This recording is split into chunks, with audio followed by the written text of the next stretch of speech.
Agenda पूरे मुल्क च मक्की दी खेतीबाड़ी वधाउण दा आ ते ड्रिप इरीगेशन ते जिमीदार नूं सबसिडी होवे और ड्रिप दे नाल आपदे जिहड़े मक्की दी फसल है उहनूं पानी ला सके ਉਹਦੇ ਨਾਲ ਸਾਡਾ ਜਿਹੜਾ ਵਾਟਰ ਲੈਵਲ ਜਿਹੜਾ ਡਾਊਨ ਜਾ ਰਿਹਾ ਹਾੜੂ ਮੱਕੀ ਲਾਉਣ ਕਰਕੇ ਉਹਦਾ ਬਚਾਅ ਹੋ ਸਕੇ। ਵਿਸ਼ੇਸ਼ ਕੈਂਪ ਦਾ ਆਯੋਜਨ ਕੀਤਾ ਗਿਆ ਹੈ।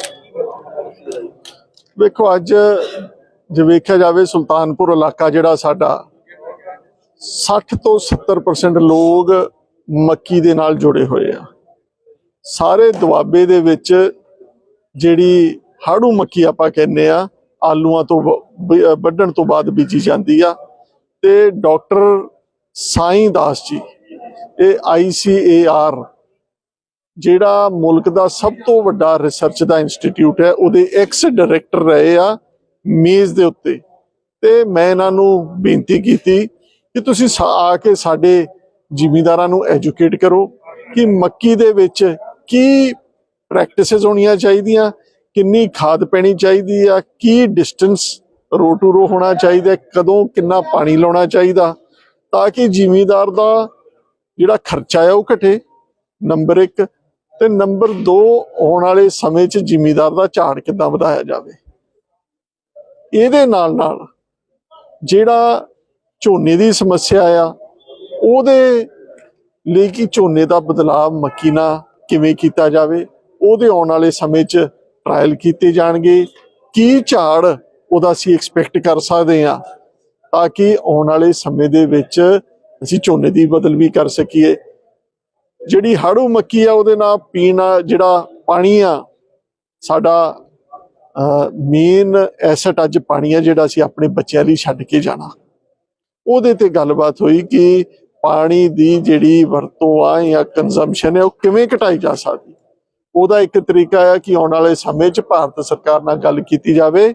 ਸਿੰਸ ਅੱਜ ਪੰਜਾਬ ਦੇ ਵਿੱਚ ਤੇ ਭਾਰਤ ਸਰਕਾਰ ਦਾ ਮੇਨ ਏਜੰਡਾ ਪੂਰੇ ਮੁਲਕ 'ਚ ਮੱਕੀ ਦੀ ਖੇਤੀਬਾੜੀ ਵਧਾਉਣ ਦਾ ਆ ਤੇ ਡ੍ਰਿਪ ਇਰੀਗੇਸ਼ਨ ਤੇ ਜ਼ਿਮੀਂਦਾਰ ਨੂੰ ਸਬਸਿਡੀ ਹੋਵੇ ਉਹ ਡ੍ਰਿਪ ਦੇ ਨਾਲ ਆਪਦੇ ਜਿਹੜੇ ਮੱਕੀ ਦੀ ਫਸਲ ਹੈ ਉਹਨੂੰ ਪਾਣੀ ਲਾ ਸਕੇ ਉਹਦੇ ਨਾਲ ਸਾਡਾ ਜਿਹੜਾ ਵਾਟਰ ਲੈਵਲ ਜਿਹੜਾ ਡਾਊਨ ਜਾ ਰਿਹਾ ਹਾੜੂ ਮੱਕੀ ਲਾਉਣ ਕਰਕੇ ਉਹਦਾ ਬਚਾਅ ਹੋ ਸਕੇ। ਸੋ ਡਾਕਟਰ ਸਾਹਿਬ ਦਾ ਮੈਂ ਧੰਨਵਾਦ ਕਰਨਾ ਚਾਹੁੰਦਾ। ਇਹਨਾਂ ਨੇ ਸੁਲਤਾਨਪੁਰ ਇਲਾਕੇ ਦੇ ਵਿੱਚ 10 ਤੋਂ 15 ਪਾਇਲਟ ਜਿਹੜੇ ਡੈਮੋਨਸਟ੍ਰੇਸ਼ਨ ਪਲਾਟਸ ਲੱਗਣਗੇ ਜਿਹੜੇ ਡਾਕਟਰ ਸਾਹਿਬ ਨੇ ਮਹੀਨੇ 'ਚ ਇੱਕ ਦਿਨ ਸਾਨੂੰ ਦਿੱਤਾ ਆ। ਜਿੰਨੀ ਦੇਰ ਮੱਕੀ ਦੀ ਫਸਲ ਹੋਏਗੀ ਵੱਖਰੀ ਵੱਖਰੀ ਸਟੇਜ ਤੇ ਆ ਕੇ ਉਹ ਜ਼ਿਮੀਂਦਾਰਾਂ ਨੂੰ ਆਪਦੀ ਟੈਕਨੀਕਸ ਆਪਦਾ ਐਕਸਪੀਰੀਅੰਸ शेयर करनगे ताकि जिमीदार की यील्ड वधे खर्चा घटे।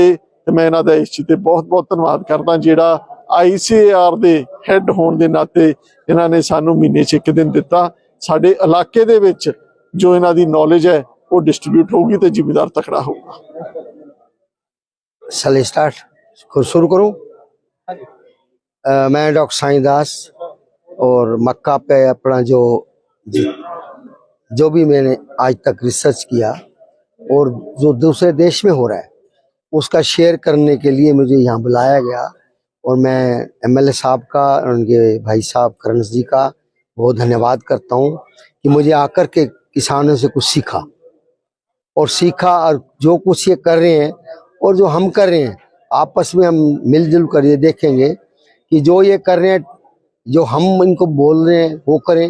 अगर उसमें कुछ हम बदलाव कर सकते हैं इनके विचारों को और पैसा खर्चा खेती में बहुत बढ़ रहा है किसान का वो कैसे घटाया जाए और मक्की की पैदावार बढ़ती रहे और साथ में जो पानी का इंतज़ाम ऐसा किया जाए जो पानी की रिक्वायरमेंट नहीं होती मक्की में ऐसे तरीके से लगाई जाए तो कम पानी दे करके और समय पर जितना ज़रूरत है पानी उतना ही दिया जाए और जिससे क्या है पानी भी बचे पैदावार भी अच्छी हो और किसानों की इनकम भी बढ़े।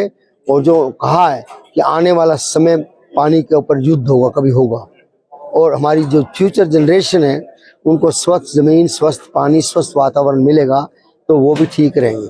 और जो किसान का खर्चा बढ़ रहा है और खर्चा तो करते रहो बाद में हम जब तोलते हैं जाकर वजन अपनी अनाज का और खर्चे का फिर तो खेती कहते हैं आज की डेट में खेती घाटे की खेती है। तो खर्चा घटा करके तभी मुनाफा होगा। इन चंद बातों के साथ मैं आपके जो किसान आए हैं उनका धन्यवाद करता हूँ।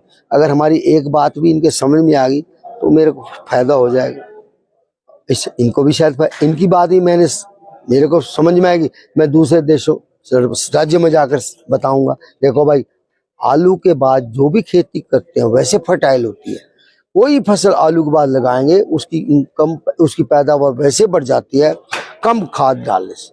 धन्यवाद। अच्छा, इसको क्या धान का अल्टरनेटिव मानेंगे हम उसको? नहीं, धान का अल्टरनेटिव नहीं है। देखो ये क्या है, हाँ धान का अल्टरनेटिव है। जो पहले हमारे किसान हमारा आलू कटने के बाद एकदम धान लगा देते थे, बंगाल के अंदर भी ऐसा होता था। बंगाल का उदाहरण देता हूँ आपको, उड़ीसा की एग्जाम्पल देता हूँ। धान के बाद धान लगाते थे, धान के बाद धान, धान के बाद धान, लेकिन अब धान के बाद वो मक्का लगाते हैं। उसमें क्या है, उनकी पैदावार बढ़ गई, खर्चा घट गया। यहाँ तो पावर है, वहाँ पावर नहीं होती, तो डीजल से पानी निकाल के खेत को डालते हैं।